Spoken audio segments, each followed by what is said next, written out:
Okay, um, I want to talk briefly about four different topics. One, behaviors exist because they serve a purpose. Two, new behaviors that serve a purpose can be developed easily. Practice is important in developing new behaviors. And four, coercion interferes with learning and uptake of new behaviors. Okay, this first one. Behaviors exist because they serve a purpose. Now, we like to think of behaviors and define them on two dimensions, topography and function. So topography is the way behavior looks. You might reference a topographical map. And again, a topographical map gives you kind of a depiction of landscape, the way it looks.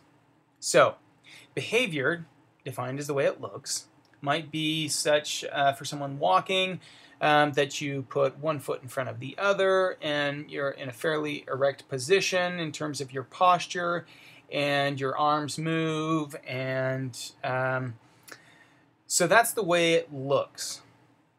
Now, function.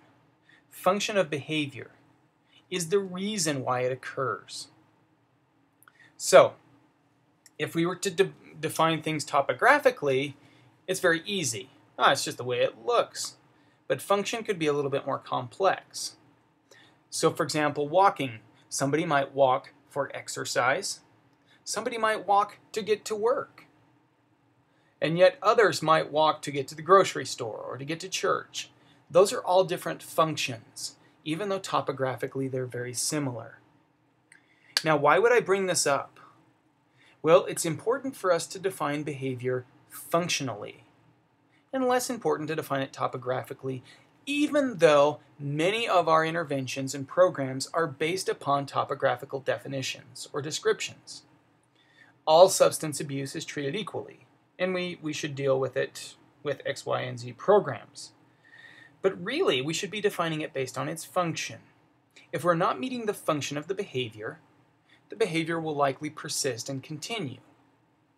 Behavior exists because it meets a function. So if the function of adolescent substance use is to, and you probably could name many of these, to seek social inclusion, to appear older or kind of stake your independence. If these are functions, then why don't we address those functions?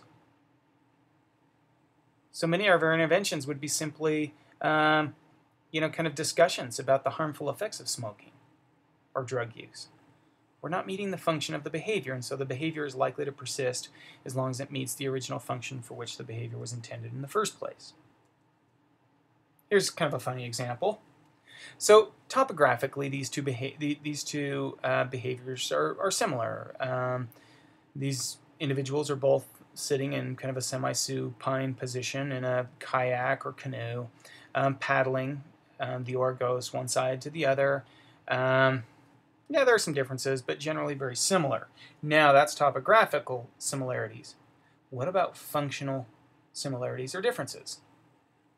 Well, quite likely very different functions. So one is rowing to enjoy the sun and the landscape, and the other might be rowing to save his life. So different functions, but topographically would be very similar.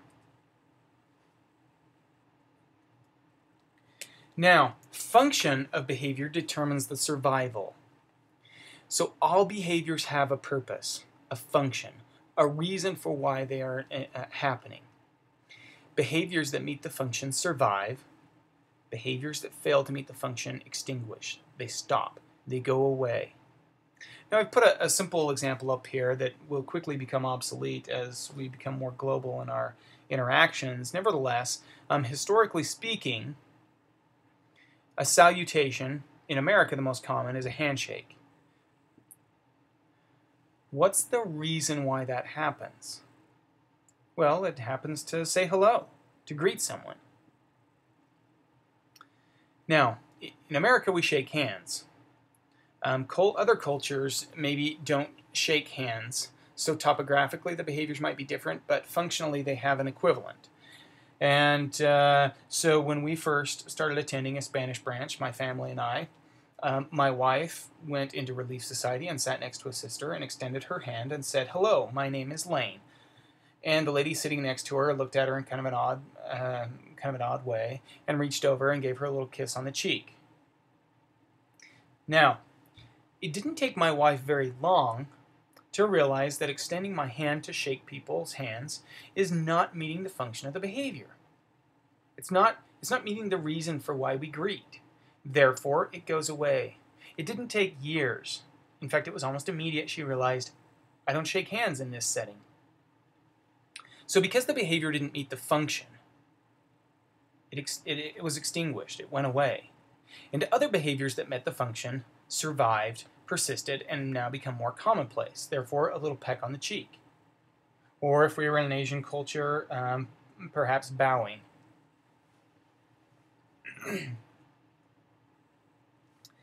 Now, there are 4 behavioral consequences, and there are results from these consequences. Now, if you can think of the first arrow on your left-hand side, the little blue arrow, it indicates behavior. The large blue bar represents a consequence, and the brown arrows represent an increase or a decrease in behavior. Now, if we behave and are given a bad, undesirable consequence, and if it results in a decrease in behavior, it's called a punishment. If it results in an increase in behavior, it's called a reinforcer.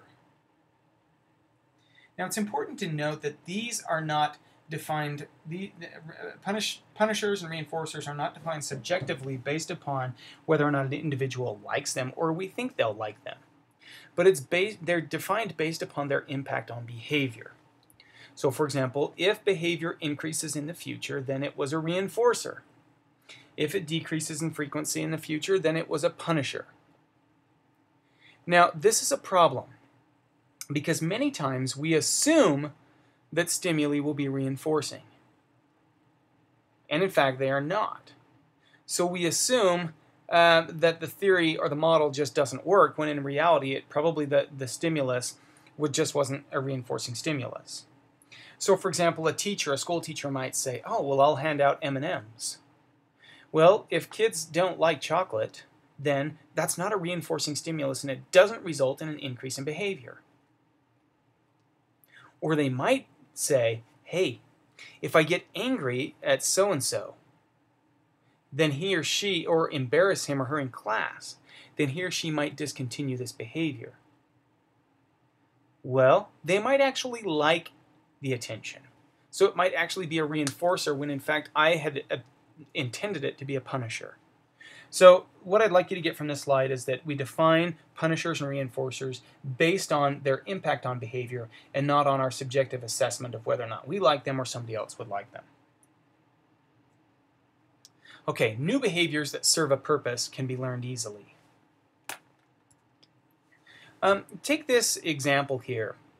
So the little picture on the left is a waterfall, and if I were to ask one of you to cup your hand underneath that waterfall and to capture all of the water, essentially stop the stream of water, you would laugh at me and you'd realize, and we'd all realize, that it's not possible. Now, I want you to think about behavior as if it were a stream of water. Behavior is, in fact, always occurring. It's always running, just like the water.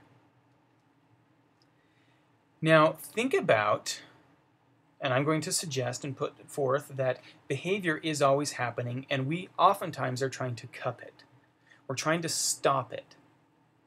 This is very problematic.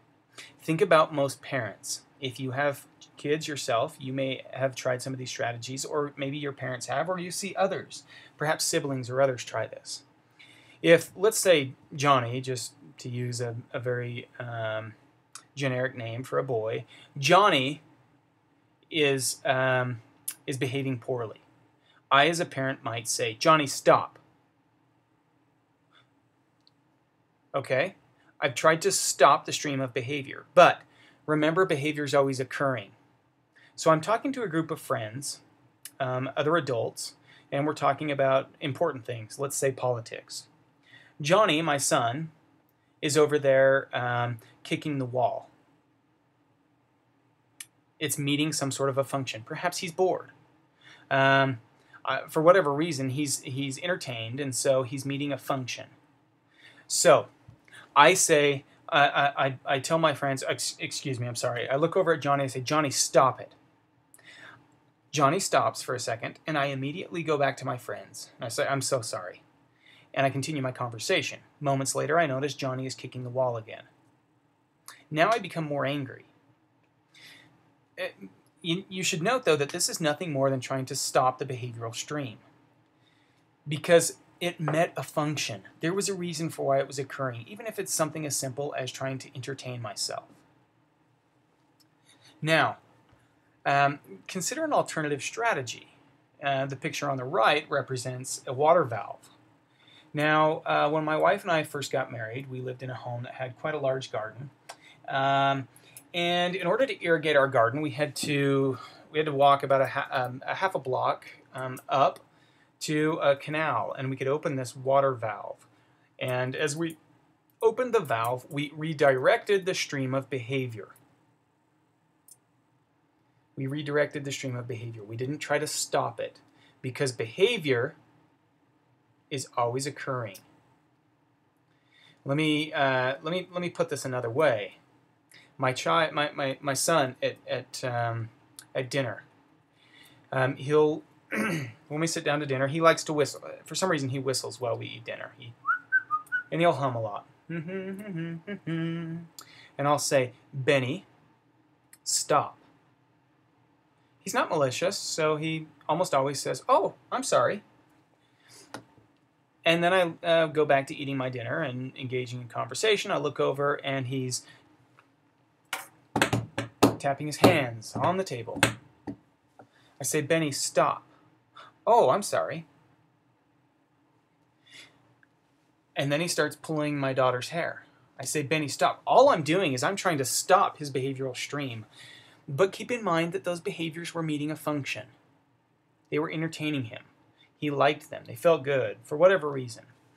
They were meeting a function, and by me just trying to stop his behavior without replacing it with something that met the function is completely ineffective. And so I might try to redirect his behavioral stream to something more socially acceptable. And so while Benny is humming, I might say, hey, Benny, tell me about your day at school. So ideally, I would know what function he's meeting, so if it's to be entertained, then I can provide entertainment. And do so in a socially appropriate way. So I can say, hey, Benny, tell me about your day at school. Or whatever. But the idea is that I'm just trying to find a socially appropriate way to redirect his behavioral stream.